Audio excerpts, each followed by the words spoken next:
अस्सलाम वालेकुम, मैं हूं शाज़ेब खानज़ादा। मुल्क ने अगले 3 से 4 माह में इंतखाबात की तरफ बढ़ना है, मगर सियासत में तसादुम की फिजा अभी तक कायम है। हुकूमत के पास 33 दिन का वक्त बचा है, मगर एक तरफ हुकूमत और तहरीक इंसाफ आमने सामने है तो दूसरी तरफ खुद हुकूमत के अंदर भी इख्तिलाफ़ात सामने आ रहे हैं। पहले सैलाब ज़दगान के लिए रकम ना मिलने और चेयरमैन पीसीबी जैसे मामलात पर पीपल्स पार्टी ने बजट के मौके पर नून लीग को टफ टाइम दिया और अपनी बात मनवा भी दी। और फिर जब दुबई में नून लीग और पीपल्स पार्टी की आला तरीन क़यादत की मुलाकातों की खबर आई तो अब पीडीएम के सरबराह मौलाना फजलुर रहमान शिकवा कर रहे हैं कि पीडीएम का हिस्सा होते हुए भी नून लीग ने उन्हें एतमाद में नहीं लिया। पेशावर में सीनियर सहाफ़ियों से मुलाकात और गैर रस्मी गुफ्तगू में मौलाना फजलुर रहमान का कहना था कि नून लीग पीडीएम का हिस्सा है। दुबई में मुलाकात पर एतमाद में नहीं लिया गया। इतना बड़ा कदम उठाने पर हमसे मुशावरत नहीं की गई। ये सवाल मेरे जहन में है। 1 माह बाद मरकज़ की हुकूमत की मुद्दत पूरी हो जाएगी। वज़ीर आज़म ने वाज़े कर दिया है कि मुद्दत पूरी करने पर हुकूमत छोड़ देंगे, इसके बाद इलेक्शन की तरफ जाना होगा। इस हवाले से मुश्किलात का भी सामना है।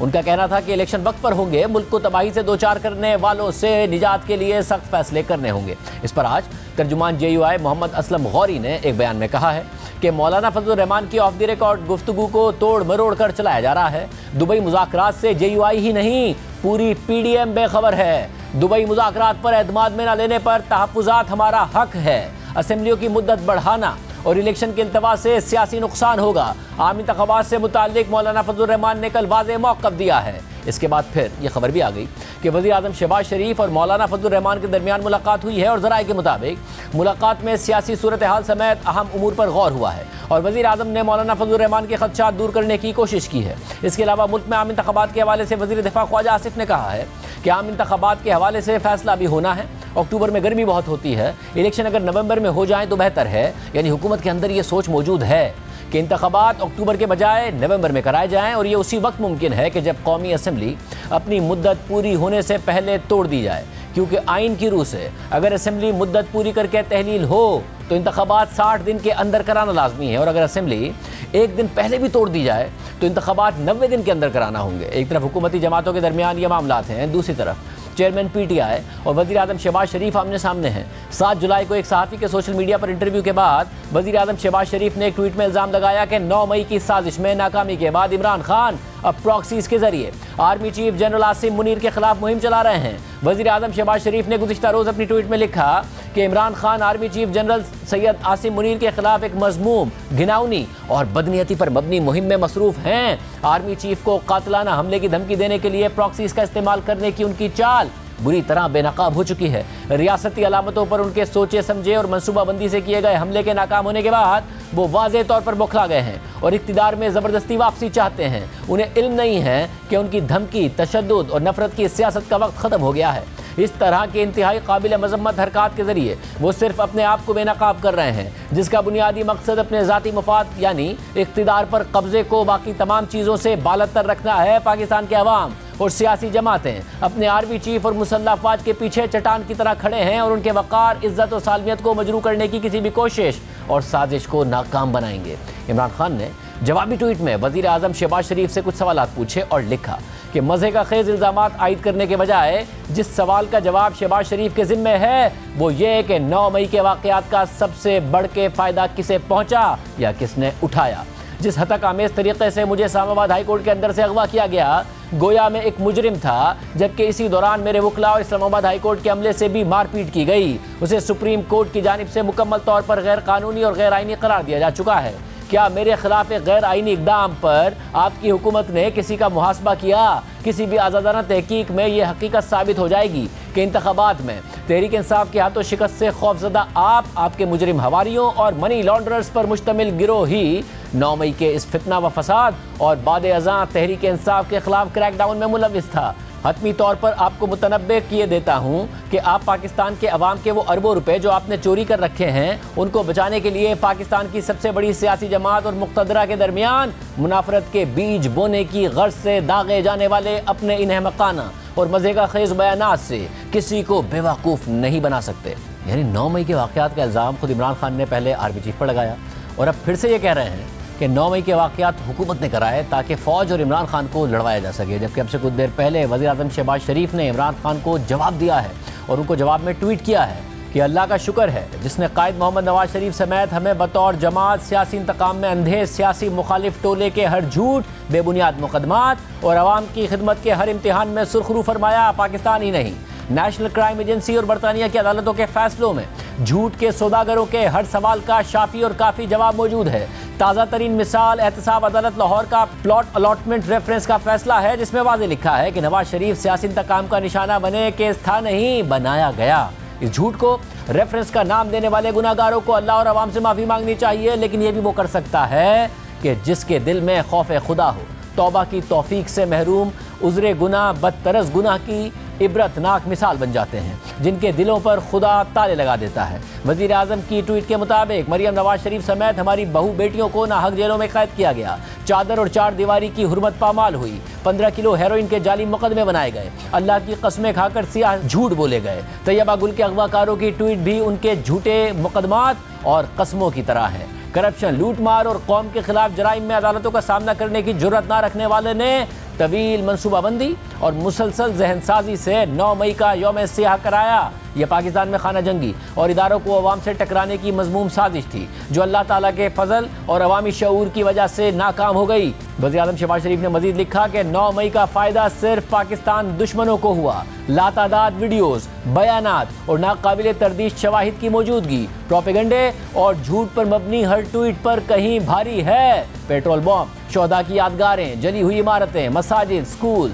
एम्बुलेंसेज और रेडियो पाकिस्तान की खाकतर इमारत हर झूठे को झूठा साबित करने के लिए काफ़ी है, जिसकी गिरफ्तारी को इस्लामाबाद हाई कोर्ट के फैसले में दुरुस्त करार दिया गया। वज़ीर आज़म ने लिखा कि झूठे मुकदमात के बावजूद हम अदालत गए, आप भी जुर्रत करें। अगर हाथ साफ होते तो मनी लॉन्ड्रिंग के हक़ाइक़ पर मबनी फाइनेंशियल टाइम्स की तहकीकाती खबर को बरतानिया की अदालत में चैलेंज करते, जैसे मैंने डेली मेल के झूठ को बेनकाब किया था, लेकिन उसके लिए सच्चाई, सबूत और दलेरी दरकार है। इल्ज़ामात का तबादला हो रहा है मौजूदा वज़ीर आज़म और साबिक़ वज़ीर आज़म में। वज़ीर दाखिला राना सनाउल्लाह साहब हमारे साथ मौजूद। राना साहब, बहुत शुक्रिया हमें शो में ज्वाइन करने के लिए। साबिक़ वज़ीर आज़म और मौजूदा वज़ीर आज़म के दरमियान बयानात का और इल्ज़ामात का तबादला हो रहा है। शहबाज शरीफ साहब कह रहे हैं कि जी प्रॉक्सीज़ के ज़रिए आर्मी चीफ़ को कातलाना हमले की धमकी दिलवा रहे हैं इमरान खान साहब, जबकि इमरान खान साहब कह रहे हैं कि 9 मई का वाक़या आप कराए आपने था ताकि फ़ौज से लड़ाई हो जाए तहरीक इंसाफ की, क्योंकि तहरीक इंसाफ आप लोगों को इलेक्शन जीतती नज़र आ रही थी।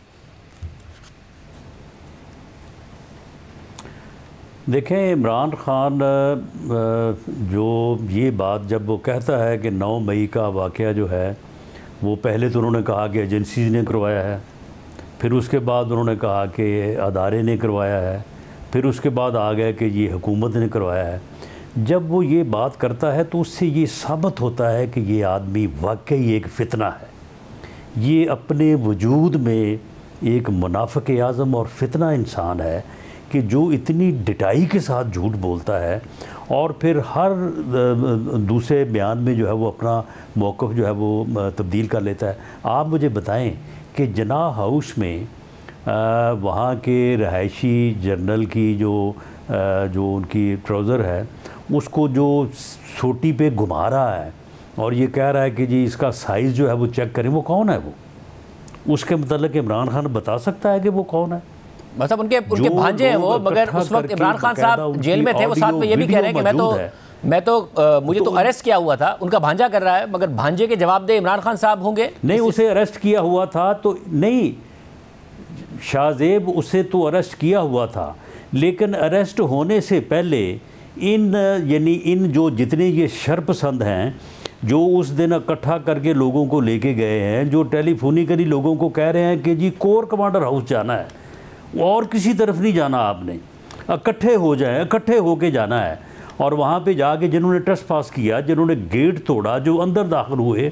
जिन्होंने वहाँ पे जो है वो चीज़ें चोरी की, जिन्होंने वहाँ पे तोड़ फोड़ की, जिन्होंने वहाँ पे आग लगाई, उन लोगों को जो है ये अरेस्ट होने से पहले ये क्या कहता रहा है? उनको ये कहता नहीं रहा कि मेरी गिरफ्तारी जो है वो रेड लाइन होगी और उसके बाद लोग आप निकलेंगे, अवाम निकलेंगे और अपनी आज़ादी जो है उसको छीनेंगे। मामला सिर्फ ये है कि वो शरपसंद जिनकी इसने जहन साजी की थी, जिनको इसने बहकाया हुआ था, वो तो उस दिन निकले, लेकिन उनके पीछे अवाम नहीं निकले। इनका मंसूबा मगर इसमें मसला ये है की तादाद में आवाम मगर वो ये कह रहे हैं कि इस सारे के सारे वो हालात तब्दील हो जाएंगे। वो कह रहे सारे वाक़े का फ़ायदा किसको हुआ और किसने उठाया, वो अब ये बात कर रहे हैं। वो कह रहे हैं जो भी एक शफाफ तहकीकात होगी उसमें सबूत भी हम रखने को तैयार हैं कि तहरीक इंसाफ ने नहीं किया था बल्कि तहरीक इंसाफ के खिलाफ साजिश थी। नहीं शाहजेब, ये तो बड़ी सीधी बात है कि जब भी कोई इस किस्म की जसारत, इस किस्म की हरकत, इस किस्म की सरकशी करता है, अगर वो कामयाब हो जाए तो फिर उसका वो फ़ायदा होता है, वो बेनिफिशरी होता है, और अगर नाकाम हो तो फिर जो अपोजिट होता है, जिसके ख़िलाफ़ वो सरकशी होती है, वो जो है वो बेनिफिट में होता है। ऐसा फ़ायदा क्या होता? कामयाब हो जाता, क्या कामयाब हो जाता? क्या ऐसी कामयाबी मिल सकती थी सारे के सारे हालातों वाक़यात से और वायलेंस से इमरान खान साहब को? यानी जो इनका अपना मंसूबा था, जो इन्होंने सोच रखा था, जो इनकी खाम ख्याली थी कि जब हम निकलेंगे तो उसके बाद लाखों की तादाद में पूरे मुल्क में आवाम जो है वो बाहर निकल आएंगे और उसके नतीजे में हम इस मुल्क में ऊपर जो है वो काबिज़ हो जाएंगे, इनकलाब बपा कर देंगे। अगर ऐसा हो जाता तो फिर तो वो कामयाब थे, फिर तो वो जो चाहते वो करते। लेकिन जब आवाम नहीं निकले और ये सिर्फ शर पसंद जो है ये चंद दर्जन, चंद 100 की हद तक महदूद रह गए, तो उसके बाद फिर जो है वो फिर अपोजिट साइड ने ही उस सूरत हाल में जो है वो कामयाब ठहरना था और इनका जो मामला है वो फिर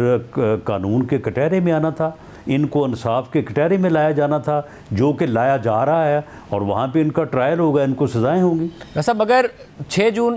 आपने कहा कि ट्रायल होगा, सज़ाएं होंगी, कानून के कटहरे में लाया जाएगा, मगर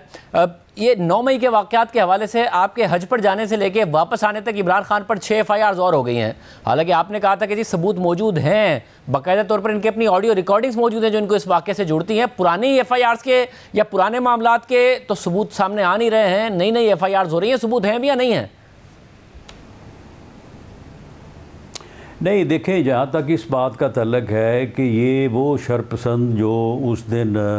दिफाई तनसीबात के ऊपर हमलावर हुए या जिनके अंदर ऐसा जहर इसने भरा था, इसने फितने ने, और लोगों को इस कदर गुमराह किया हुआ था कि वो जो है वो शोहदा की यादगारों के ऊपर जो है वो पल पड़े और वहाँ पे उन्होंने जाके जो है उनकी बेहुरमती की। ये चीज़ें जो हैं ये तो बिल्कुल सबूत मौजूद है, इसके अलावा और कोई है ही नहीं कि जिसने इस सूरत हाल को जो है वो पैदा किया, इस सूरत हाल को बगाड़ा, लोगों को इस मकसद के लिए जो है वो इस फितनागरी के लिए, इस सरकशी के लिए तैयार किया, और उसके ऊपर ही लोग जो है वो वहाँ पे गए और उसके नतीजे में ये सारा 9 मई के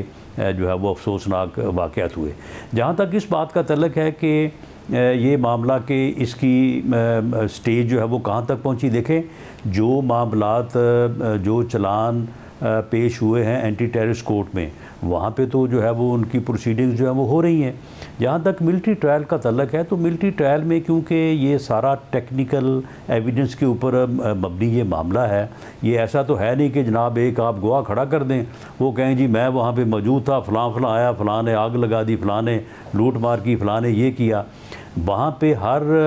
जो मुल्ज़म है, अब आप देखें ये 3 दिन पहले एक मुल्ज़म, एक शरपसंद जो कि वहाँ पे आग लगाता फिर रहा है, जिसकी वीडियो मौजूद है, अब वो उसकी शनाख्त हुई है, यानी 3 दिन पहले शनाख्त हुई है, वो गिरफ़्तार हुआ है, उसके माँ बाप ने भी जो है वो आके मीडिया पे उसको जो है वो कंडेम किया है। तो ये एक टेक्निकली जो है इन चीज़ों को प्रूव करने का जो एक अमल है वो टाइम कंज्यूमिंग है। मगर क्या राज साहब ये बात दुरुस्त है कि जो लोग बराह रास्त मुलविस थे, ज़ाहिर एक तरफ तो सुप्रीम कोर्ट से भी फैसला आ रहा है, मगर जो फैसला ये हुआ है आप लोगों की तरफ से या रियासत की तरफ से कि जो बराह रास्त इस तोड़ फोड़ में और जलाओ घेराव में मुलविस थे उनके केसेस तो जाएंगे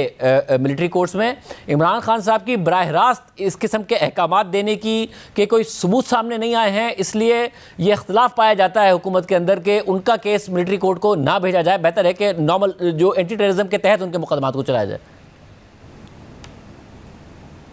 नहीं, इसमें कोई इख्तलाफ नहीं है। देखें, अगर एक आदमी जो है वो अगर सड़क पे जाते जो है वो ट्रैफिक लॉ की खिलाफ वर्जी करता है तो वो ट्रैफिक एक्ट में जो है ना वो चलान होगा। और अगर कोई आदमी जो है वो उस जुरिस्डिक्शन में चला जाता है कि जहाँ पे जाके वो आर्मी एक्ट की खिलाफ वर्जी करता है तो वो फिर आर्मी एक्ट के तहत ही प्रोसिक्यूट होगा। और जब आर्मी एक्ट के तहत प्रोसिक्यूट होगा तो फिर उसका मुकदमा जो है वो मिलिट्री कोर्ट में चलेगा। इसके ऊपर बिल्कुल क्लैरिटी है कि इस सारे 9 मई के वाक़े का जो सरगना है, जो इस सारी सरकशी को इनिशिएट करने वाला है, जो इसकी मनसूबाबंदी करने वाला है, जो इसका आर्किटेक्ट है, वो एक ही आदमी है और वो इमरान खान है। बाकी दर्जा बदर्जा उसमें जो है वो शामिल है। मतलब अगर इसलिए इमरान खान जो है वो बराह रास्त इसमें मुलव्वस है। वैसे अगर वो लोग बराह रास्त मुलव्वस हैं जो वहाँ पे गए, जिन्होंने जाके आग लगाई, जिन्होंने जाके लूट मार की। तो ये लोग जो हैं, ये लोग तो बिल्कुल इनको आर्मी एक्ट के तहत प्रोसिक्यूट होना चाहिए। वैसे मगर जो तहरीक इंसाफ के लोगों की या कारकुनों की सरगर्मियां हैं उसको तो आप जोड़ रहे हैं इमरान खान साहब से, मगर अगर कोई उनका हमदर्द सहाफ़ी मुल्क से बाहर बैठ के भी कोई ऐसी बात कर दे तो उसको भी वज़ीर आज़म कह रहे हैं कि आर्मी चीफ को कातलाना हमले की धमकी देने के लिए प्रॉक्सीज़ का इस्तेमाल करने की उनकी चाल बुरी तरह बेनकाब हो चुकी है। ये भी इमरान खान के ऊपर इल्ज़ाम लगा रहे हैं कि ये भी अगर कोई मुल्क से बाहर बैठ के किसी ने किया है तो ये भी इमरान खान साहब ने ही अपनी प्रॉक्सी के ज़रिए करा है। देखें शाहजेब, जब ये साबित हो गया कि 9 मई का जो एक्ट है वो एक मुल्क दुश्मनी था, वो एक मुल्क के दिफाई अदारे के ऊपर हमला था, वो मुल्क के दिफा के ऊपर हमला था, तो उस एक्ट को जिस अंदाज से भी किसी ने प्रमोट किया, किसी ने उसको आर्किटेक्ट किया, किसी ने उसको जाके मौके पे ऊपर इम्प्लीमेंट किया, कोई अब जो है उस एक्ट के असरात को कम करने के लिए जो है वो अपनी खिदमात कोई बाहर बैठ के कोई इधर बैठ के जो है वो सारी पेश कर रहा है और उसके मुताबिक जो है वो मामलात को सबूताज करने के लिए या इन लोगों को इनके अंजाम से बचाने के लिए, इनको प्रोसिक्यूशन से बचाने के लिए जो अमल भी हो रहा है तो वो सारा जो है वो उसी का हिस्सा है और उसी के तहत उसको जो है वो लिया जाएगा और उसी के तहत ही जो है उसको फर्दर जो है वो प्रोसिक्यूट किया जाएगा। साहब ये बताएगा कि ख्वाजा आसिफ साहब का कहना है कि अक्टूबर में गर्मी होती है, नवंबर में इंतखाबात हो तो बेहतर है। अब अगर सिर्फ एक तो इतनी गर्मी नहीं होती अक्टूबर में, ऊपर सिर्फ गर्मी की वजह से तो नहीं होगा। आप लोग क्यों चाहते हैं, ये जो सोच सामने आ रही है कि 3 महीने का केयर टेकर सेटअप हो, उसके लिए बेशक आप एक दिन पहले अपनी हुकूमत छोड़ दें और असम्बलियाँ तहलील कर दें? देखें, इसमें खामखा बातों को जो है वो ज़िग ज़ैग किया जा रहा है। पाकिस्तान मुस्लिम लीग नून का ये वाज़ेह मौक़िफ़ था जब वोट ऑफ कॉन्फिडेंस कामयाब हुई है कि हमें इलेक्शन में जाना चाहिए। हम अपनी दूसरी अलाइज़ पार्टीज़ के जो है वो मौक़िफ़ के साथ मुत्फ़िक हो के इस बात पे राज़ी हुए कि ठीक है मुल्क को पहले डिफ़ॉल्ट की सूरत हाल से जो है वो सेव किया जाए और गवर्नमेंट को जो है वो कंटिन्यू किया जाए। अब भी पार्टी भी और पार्टी के कायद मियाँ नवाज शरीफ साहब इस बात के ऊपर पूरी तरह से क्लियर हैं कि हमें जो है वो वक्त पे असम्बलियों को डिज़ॉल्व होना चाहिए और उसके ऊपर वक्त के मुताबिक जो है वो इलेक्शन होना चाहिए। बाकी मामला ये है कि इलेक्शन कमीशन को फैसिलिटेट करने के लिए, उसे मोर टाइम देने के लिए, अगर ये असम्बलियाँ 13 अगस्त की बजाय 11 अगस्त को डिज़ॉल्व हो जाएंगी तो उन्हें 90 दिन मिल जाएंगे। लेकिन 90 दिन डज़ नॉट मीन कि 90वें दिन के ऊपर जो है उन्होंने इलेक्शन करवाने हैं। इलेक्शन जो है वो 64 दिन में भी हो सकते हैं, 74 दिन में भी हो सकते हैं। वो आराम से जो शेड्यूल है तकरीबन 54 डेज़ का, तो वो जब चाहें, एक हफ़्ता बाद चाहें, 10 दिन बाद चाहें, वो दे सकते हैं। सब ये तो इस मकसद के लिए अगर ये सोच जो है वो ये अगर आगे बढ़ी तो हो सकता है कि वो 13 की बजाय 11 को जो है वो असम्बलीज डिज़ॉल्व हो जाएं। लेकिन असम्बलियाँ अपना वक्त पूरा करने के बाद जो है वो डिज़ॉल्व होगी। ये मतलब केयरटेकर सेटअप आएगा इस वक्त और इलेक्शन जो आइन के मुताबिक है उसी के मुताबिक होगा। मगर मकसद इलेक्शन कमीशन को फैसिलिटेट करना है या अपनी सियासत को फैसिलिटेट करना है कि इमरान खान साहब के ख़िलाफ़ केसेस का, चाहे वो तोशा खाना हो या कोई और, या फिर 190 मिलियन पाउंड का हो, उन या फिर ये जो 9 मई के वाक़यात हैं इसके हवाले से किसी भी केस का फ़ैसला आने में जो टाइम या वक्त दरकार है वो सारे के सारे मामलात हो जाए, फिर नवाज शरीफ साहब को वापस आके कैंपेन के लिए टाइम चाहिए, वो भी सब कुछ हो जाए, वो 90 दिन आप लोगों को उस सारे के सारे मामले के चाहिए। कह तो आप रहे हैं कि इलेक्शन कमीशन के लिए चाहिए। मेरा नहीं शाहज़ेब, मेरा नहीं ख्याल कि कोई 20-30 दिन से कोई जो है वो ख़ास फ़र्क पड़ेगा। हमने मामलात को उसी हिसाब से जो आइनी तकाज़े हैं उस हिसाब से जो है वो मैनेज किया है, मैनेज कर रहे हैं। और जो भी मामलात हैं, जो अगर जो मामला 60 दिन में मैनेज नहीं हो सकेगा वो 80 में या 85 में क्या मैनेज होगा। तो ये सारी चीज़ें जो हैं ये अपने वक्त के मुताबिक, ये 9 मई के जो ट्रायल्स हैं, जो इन्वेस्टिगेशंस हैं, वो अपने तरीके से, अपने जो है वो तरीक़ाकार के मुताबिक जो है वो अंजाम पजीर होंगी और वो जो है वो प्रोसिक्यूशन होगी। बाकी जो मियाँ साहब ने वापस आना है, बिल्कुल उसके मतलब जो है वो हमारे दरमियान पूरी क्लैरिटी है कि जैसे ही इलेक्शन कैंपेन जो है वो शुरू होगी, शेड्यूल आएगा और उसके बाद जब इलेक्शन कैंपेन का टाइम जो शुरू होता है, जो कि तकरीबन कोई 30-35 दिन होता है, तो मियाँ साहब यहाँ पे मौजूद होंगे। टिकटों की तकसीम का प्रोसेस भी वो जो है वो सुपरवाइज़ करेंगे और उसके बाद इंशाल्लाह वो लीड करेंगे PMLN की जो इलेक्शन कैंपेन होगी। साहब ये बताइएगा कि मौलाना फजल रहमान को भी तहफ़्फ़ुज़ात हैं, जो दुबई में मीटिंग हुई, बिलावल भुट्टो ज़रदारी थे, आसिफ ज़रदारी साहब थे वहाँ, साथ में नवाज़ शरीफ साहब हों, मरीम नवाज़ साहिबा हों, आपके अपनी पार्टी के सीनियर रहनुमाओं को भी नहीं पता वहाँ क्या हुआ। मौलाना फजल रहमान कह रहे हैं उन्हें नहीं पता वहाँ क्या हुआ। ये पार्टी मीटिंग थी या ज़रदारी और शरीफ ख़ानदान की फैमिली मीटिंग थी? नहीं, वहाँ पे हुआ ही कुछ नहीं है, तो इसलिए पता किसको क्या होना चाहिए था। ये एक मामूल की वहाँ पे मौजूद थे ज़रदारी साहब और बिलावल भुट्टो ज़रदारी साहब, और वहाँ पे ये एक मामूल की जो है वो मीटिंग हुई है। और जब सियासतदान आपस में मिलते हैं तो जो उस वक्त के इश्यूज़ होते हैं उनके ऊपर जो है वो एक डिस्कशन, एक बातचीत जो है वो होती है। लेकिन वहाँ पे कोई ऐसे ना वो कोई शेड्यूल्ड मीटिंग थी, ना वहाँ पे कोई ऐसे फैसले हुए हैं। जो बात इलेक्शन से मुतल्लिक़ है उसके ऊपर पूरी तरह से क्लैरिटी है कि इलेक्शन जो है वो बिल्कुल आइन के मुताबिक होंगे। जो आप दोनों के दरमियान सीट एडजस्टमेंट के मामलात या कुछ ऐसे पंजाब में कुछ सीटों पर अपने लोग ना खड़े करने के मामलात पीपल्स पार्टी के मुकाबले में, जहाँ पर उनके सीनियर रहनुमा हैं, ऐसी कोई बातें नहीं हुई हैं, कोई फैसले नहीं हुए? बिल्कुल कोई डिस्कशन नहीं जी, बिल्कुल कोई ऐसी जो है वो फैसले नहीं हुए, कोई ऐसी वहाँ पे जो है वो बातचीत नहीं हुई। क्योंकि अगर सीटों की एडजस्टमेंट के ऊपर बात होनी है तो वो तो पूरी टीम बैठेगी तो बताएगी ना कि कौन कौन सी सीट है, किस किस सीट के ऊपर एडजस्टमेंट होनी चाहिए, किसके ऊपर हो सकती है, किसके ऊपर जो है वो नहीं हो सकती। वो इस लेवल के ऊपर सीट एडजस्टमेंट के ऊपर तो बात ही नहीं हो सकती। ये तो ऐसे खामखा बात का बतंगड़ बनाने वाली बात है कि जी सीटों की एडजस्टमेंट की बात जो है वो क्या मियाँ नवाज़ शरीफ और ज़रदारी साहब के लेवल पे बैठ के होनी है। वो तो उससे दूसरे तीसरे दर्जे पे आके ये बात चीज़ होगी कि जनाब कौन कौन सी सीट के ऊपर वो एडजस्टमेंट चाहते हैं, कहाँ पे हम चाहते हैं, कहाँ पे हम जो है वो कंसीड कर सकते हैं, कहाँ पे नहीं कर सकते। तो ये तो चीज़ें जो है ये तो उस लेवल पे डिस्कस होने वाली नहीं है। बहुत शुक्रिया रसना साहब की गुफ्तगू आपने सुनी। एक और अहम मामला है जिसमें जो 2 सीनियर तरीन जजेस हैं, जैसे काजी फायजी साहब, जैसे सरदार तारिक मसूद, उनके खिलाफ तौहीन अदालत की दरख्वास्त सुप्रीम कोर्ट में आई है। क्या मामला आपके सामने रखेंगे ब्रेक के बाद।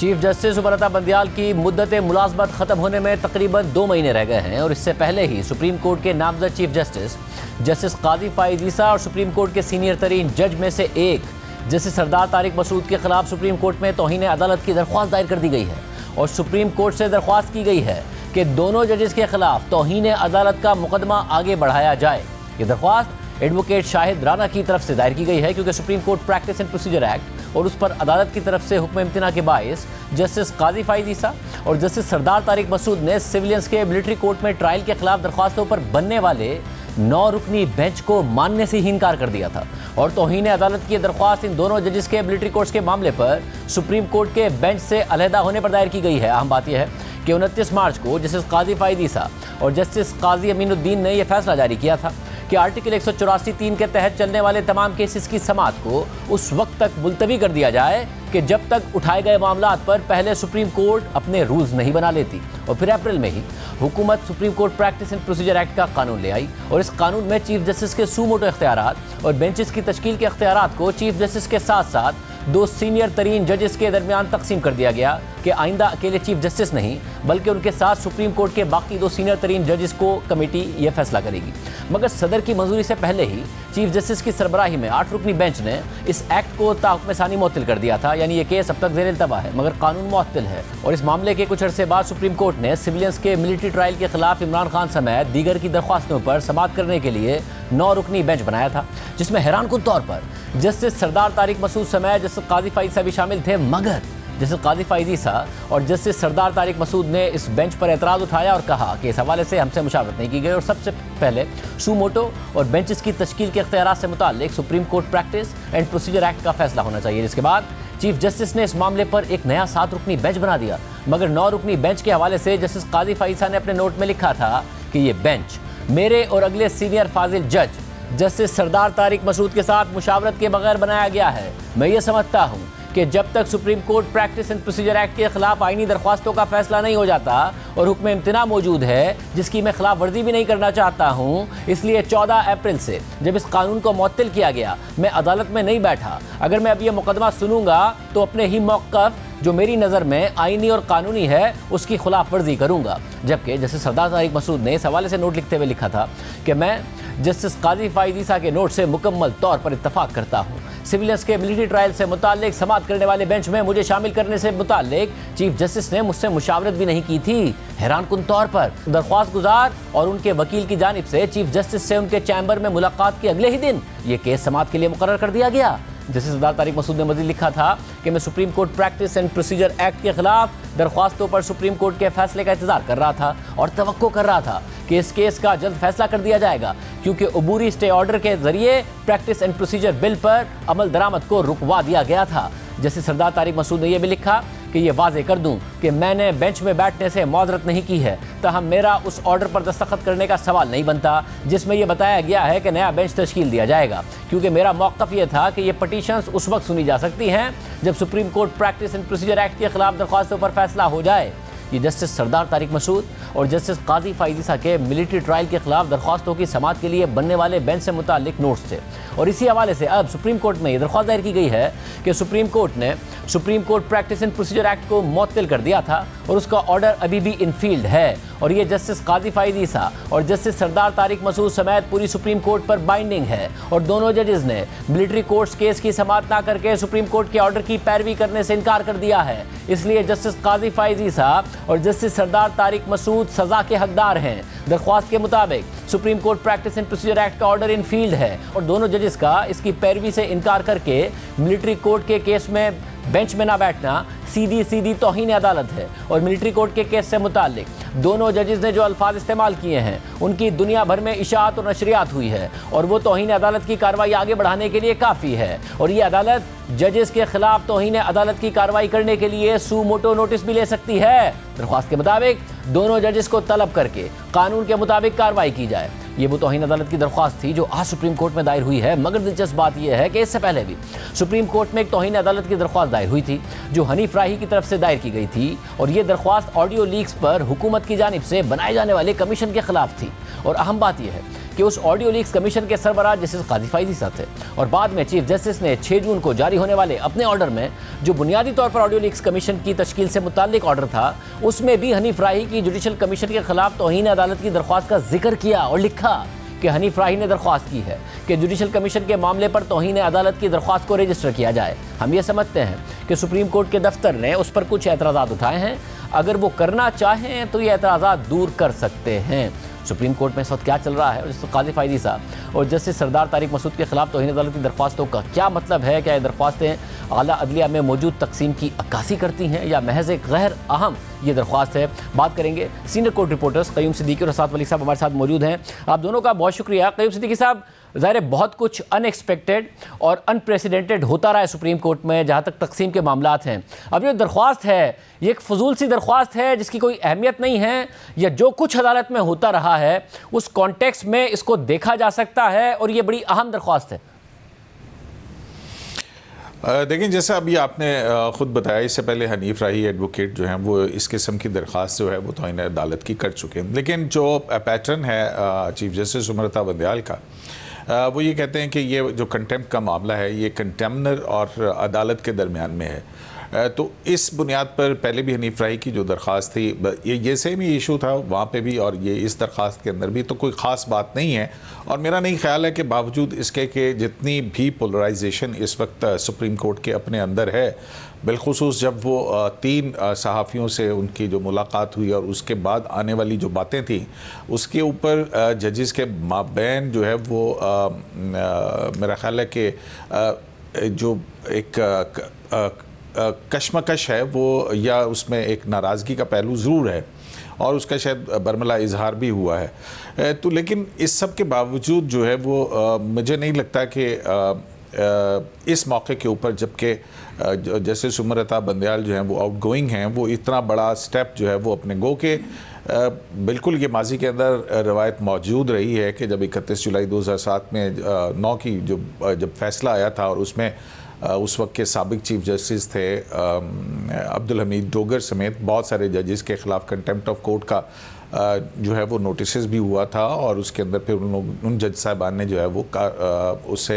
माज़रत भी की थी और माफ़ी भी मांगी थी और उसके बाद उनकी ये कंटेम्प्ट की कार्रवाई उनके ख़िलाफ़ ख़त्म हो गई थी। लेकिन जो मौजूदा हालात हैं उसमें अगर यही देखा जाए तो फिर तो 184(3) के हवाले से जो काजी फैज़ ईसा की जजमेंट थी उसके ऊपर आने वाला नोट और फिर उसके बाद होने वाली चीज़ें जो हैं, फिर मामला जो हैं वो और ज़्यादा जो है वो अदालत के अंदर खिंचाव और कशमकश का बाइस बनेंगे।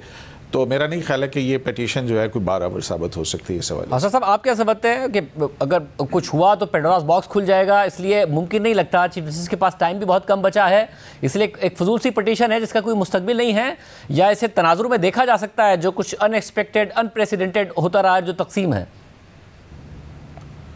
जी शाहजेब, देखें अगर कंटेंट को तो बिल्कुल इसमें कोई सब्सटेंस नज़र नहीं आ रहा। इसी किस्म की पटिशन बताया जा रहा है कि लाहौर हाई कोर्ट में हुई, वहाँ एंटरटेन नहीं हुई।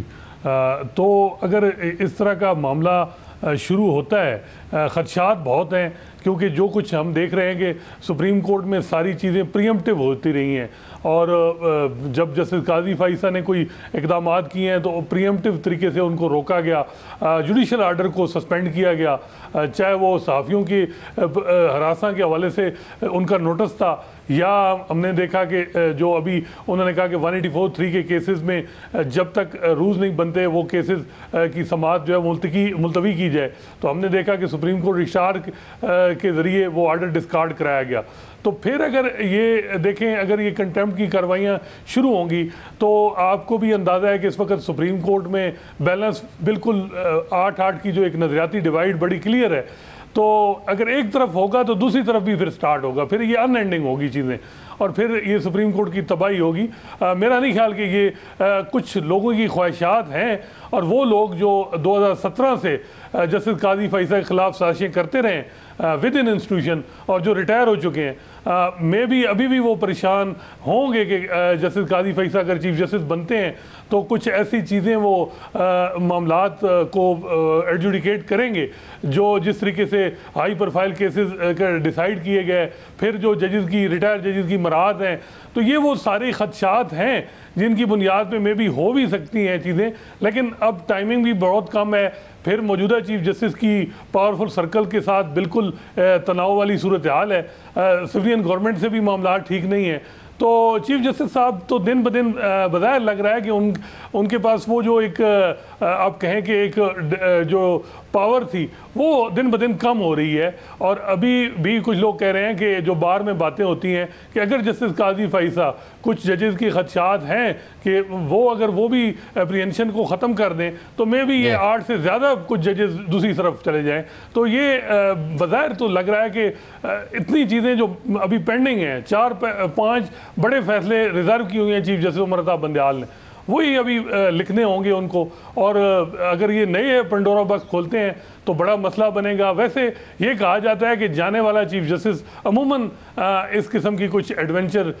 माजी में हमने देखा है कि किए हैं, लेकिन उसका नुकसान जुडिशरी को हुआ है। मैं और ये करीम सिद्दीकी साहब, अगर फिर क्योंकि ज़रा टाइम उनके लिए बड़ा कम रह गया है, अब तो इतने सारे जो मिलिट्री कोर्ट्स में का ट्रायल के हवाले से सिविलियंस का मामला, क्या उम्मीद की जा सकती है कि या तो प्रैक्टिस एंड प्रोसीजर एक्ट के ऊपर स्टे ख़त्म हो जाए, उसका कोई फैसला आ जाए, या फुल कोर्ट बन जाए इतने अहम मामले पर, ताकि कम से कम उनकी लेगेसी जो है जैसे बंदयाल साहब की जिस पर बहुत ज़्यादा सवाल उठ रहे हैं वो बेहतर हो जाए? जी बिल्कुल, ये डिस्कशन जो है ये जो सुप्रीम कोर्ट एक्लेंस हैं उसमें हो रही है, और उसमें इस बात पर बड़ा जो है वो लोग ये बात सोच रहे हैं, और कि इसके ऊपर, क्योंकि ये सिविलियन के ट्रायल के हवाले से मामला है, एक सेंसिटिव मामला है, और इस पर अगर आप बड़े गौर से जस्टिस मंसूर अली शाह का नोट पढ़ें जो कि 22 के ऑर्डर का है, तो अगर ये कंटेम्प्ट की बात होती या कोई, जैसा कि लोग ये भी बातें कर रहे थे कि ये शायद मिसकॉन्डक्ट है कि बेंच में ना बैठना, तो उस हवाले से जो जज साहबान थे वो कुछ लिख सकते थे, लेकिन 22 जून का जो ऑर्डर आया उसमें हमें सिर्फ जो है वो दूसरे नोट्स नज़र आए, जो कि जस्टिस काजी फाइज ईसा का, जस्टिस सरदार तारिक मसूद का और जस्टिस मंसूर अली शाह का है। लेकिन इसमें अगर बात यहाँ तक पहुँचे तो फिर जस्टिस याया अफरीदी का और जस्टिस मंसूर अली शाह का भी नोट्स हैं, जिसके अंदर जुडिशल मिसकॉन्डक्ट के हवाले से बहुत इन बिटवीन द लाइन जो है वो चीफ जस्टिस के हवाले से बातें की गई हैं। तो मेरा ख्याल है कि ये जो सारी सूरत हाल है इसमें शायद अब नंबर गेम जो है वो इतना मैटर नहीं करेगा, लेकिन जो आने वाला वक्त है उस हवाले से जो बात हो रही है वो यही है कि हो सकता है कि ये जिस तरह से फुल कोर्ट के हवाले से नोट सामने आए हैं जज साहिबान के, तो जो सिविलियंस के कोर्ट मार्शल का मामला है इस पर किसी लम्हे चीफ जस्टिस जो हैं वो फुल कोर्ट की तरफ जा सकते हैं। असद, आपकी इत्तलात क्या कहती हैं? ज़ाहिर जब 15 जजेस थे और कहा जाता था ज़ाहिरन के 8 हालांकि चीफ जस्टिस के फेवर में हैं या हम ख्याल हैं, तब भी उन्होंने फुल कोर्ट नहीं बनाया। अब हो सकती है पॉसिबिलिटी, जब आप भी कह रहे हैं कि 8-8 का मामला है, कि वो फुल कोर्ट की तरफ चले जाए? देखें, अब इतना मिसट्रस्ट है कि अगर फुल कोर्ट बनता है उससे पहले जो जजेस की अप्रीहेंशन है, जिस तरह जस्टिस काजी फाइसा कहते हैं कि supreme court practice and procedure act में जो स्टे दिया गया है वो विकेट किया जाए, जस्टिस सरदार तारिक भी ये कहते हैं, तो फिर पहले आपको इनफॉर्मली आपस में बैठ के डायलॉग करना होगा। जो फुकदान रहा है पूरा, अगर आप कहें 1.5 साल में, बहुत स्पीकिंग टर्म भी उस तरह नहीं रहे हैं जजेस के, जो बड़ी अफसोसनाक है सूरत हाल है। और जस्टिस काजी फैसल ने अपने लेटर में शिकवा किया था कि जी मैं बीइंग ए सीनियर पुनी जज मुझसे मुशावरत नहीं की जाती। तो ये एक बड़ा मसला है कि जब तक अगर इनफॉर्मली आपस में डिस्कशन नहीं होती और कुछ रूल्स में और कुछ रूल्स ऑफ गेम तय हो जाए, फिर अगर फुल कोर्ट बने तो फिर मामला ठीक है। अदरवाइज़ अगर डायलॉग के बगैर, बातचीत के बगैर अगर आप फुल कोर्ट बनाएंगे तो फिर वही होगा, फिर जजेस रिक्यूज़ करेंगे और फिर हेडलाइन लगेंगी, फिर सुप्रीम कोर्ट कंट्रोवर्शियल होगी। तो बेहतर यही है कि पहले बातचीत की जाए जजेस आपस में, जिसकी जो एप्रीहेंशन है वो एप्रीहेंशन ख़त्म हो और फिर आगे जाया जाए, मामले को लेके जाया जाए। बहुत शुक्रिया, आपने सुनी। प्रोग्राम ब्रेक शामिल करते हैं, वही इसके हवाले से एक अच्छी खबर आई है, बात करेंगे ब्रेक के बाद।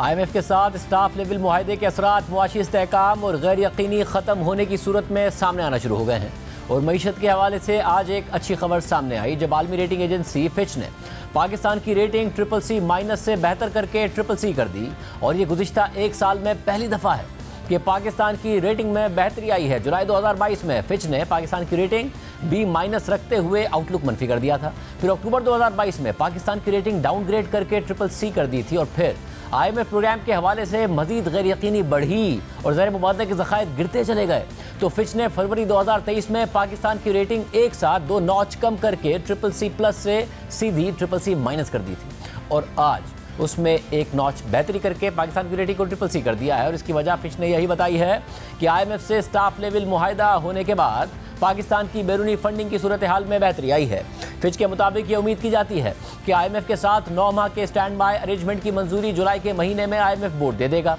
मगर साथ ही फिच ने कहा है कि पाकिस्तान की सियासी सूरत हाल में मौजूद गैर यकीनी IMF प्रोग्राम की शराइत पर अमल करने और बैरूनी फंडिंग की राह में खतरा बन सकती है। फिच के मुताबिक पाकिस्तान ने हालिया दिनों में इकदामात किए हैं जिनमें बजट में तरमीम करना, दरामदात पर पाबंदियां हटाना और एक्सचेंज रेट को मैनेज ना करना शामिल है। ताहम पाकिस्तान का एक ट्रैक रिकॉर्ड मौजूद है जिसमें वो IMF की शराइत पर अमल करते करते ट्रैक से उतर जाता है। हम ये समझते हैं कि इस वक्त हुकूमत ने IMF मुआहदे के लिए तमाम पॉलिसी इकदामात कर लिए हैं, मगर फिर भी अक्टूबर के इलेक्शन से पहले IMF की शराइत की खिलाफ वर्जी के इम्कानात मौजूद हैं। और फिर इलेक्शन के बाद IMF मुआहदे की खिलाफ वर्जी के हवाले से भी गैर यकीनी मौजूद है। फिच की रिपोर्ट के मुताबिक IMF के बोर्ड से मंजूरी के फ़ौरन बाद पाकिस्तान को $3 अरब के प्रोग्राम में से $1.2 अरब मिल जाएंगे और फिर बकिया $1.8 अरब नवंबर और फिर फरवरी 2024 के रिव्यूज के बाद IMF देगा। सऊदी अरब और मुत्तहिदा अरब अमारात ने $3 अरब के इजाफी डिपॉजिट्स देने का वादा किया है, जबकि IMF मुआहदे के बाद बैनुल अक़वामी इदारों से भी 3 से 5 अरब की फंडिंग मौसूल होगी। फिच के मुताबिक जबकि इससे जनवरी 2023 में जेनीवा में सैलाबों के बाद प्लेज किए गए $10 अरब में से कुछ इमदाद और कर्जे मिलने में भी मदद मिलेगी, जिनमें से $2 अरब का प्रोजेक्ट लोन बजट में भी मुख्तस किया गया है। फिच के मुताबिक पाकिस्तान को इस माली साल में $25 अरब की बैरूनी फाइनेंसिंग दरकार है और हुकूमत को इस साल बजट में रखे गए $1.5 अरब के बॉन्ड्स और $4.5 अरब के बैंकों से कर्जों के हुसूल में चैलेंज का सामना रहेगा। ताहम जो गुज़िश्ता बरस कर्जे रोल ओवर नहीं हो पाए थे उनके वापस मिलने का इम्कान है। इसके साथ साथ चीन, सऊदी अरब और मुत्तहिदा अरब अमारात के $9 अरब के डिपॉजिट्स भी गुज़िश्ता साल की तरह रोल ओवर हो जाएंगे। फिच के मुताबिक हुकूमत ने इस माली साल के लिए $6 अरब के करंट अकाउंट खसारे का टारगेट रखा है, मगर हमारी तवक्कात के मुताबिक करंट अकाउंट खसारा $4 अरब रहेगा और इसकी वजह यह मफरूज़ा है कि पाकिस्तान प्लान की गई तमाम बैरूनी फंडिंग का इंतजाम नहीं कर पाएगा और दरामदात कम करके ही बैरूनी फंडिंग की ज़रूरियात को कम रखा जा सकेगा। ताहम पाकिस्तान के बैरूनी खसारे के बढ़ने के खतरात अपनी जगह मौजूद रहेंगे, क्योंकि पाकिस्तान का इस वक्त दरामदात का बड़ा बैकलॉग मौजूद है और मुल्क का मैन्युफैक्चरिंग सेक्टर दरामदात पर इंहिसार करता है। जबकि गुज़िश्ता बरस के सैलाबों के बाद तामीर नौ के लिए दरामदात करना होंगी, ताहम करेंसी का गिरना दरामदात को कंट्रोल करने में मददगार साबित होगा। जबकि तरसीलात ज़र में भी बेहतरी का इम्कान है, क्योंकि करेंसी मार्केट में बड़े फ़र्क की वजह से तरसीलात ज़र अनऑफिशियल चैनल्स की तरफ चली गई थी, जो अब वापस आ सकती हैं। फिच ने सियासी सूरत हाल पर भी तबसरा करते हुए कहा है कि करप्शन के इल्ज़ामात पर इमरान खान की मुख्तसर वक्त के लिए गिरफ्तारी के बाद उनके सपोर्टर्स की तरफ से एहतजाज में शिद्दत आई, जिसके बाद आर्मी की तंसीबात पर हमले हुए, जिसके जवाब में पार्टी पर क्रैकडाउन के नतीजे में तहरीक इंसाफ के कारकुनों की बड़ी तादाद को गिरफ्तार किया गया, जबकि मुतादिद सीनियर मेंबरान ने पार्टी छोड़ दी। मगर इमरान खान और उनकी जमात की मकबूलियत इलेक्शन के दौरान गैर यकीनी की सूरत हाल बरकरार रखेंगे। आज की बड़ा उम्मीद है। अल्लाह हाफ़िज़।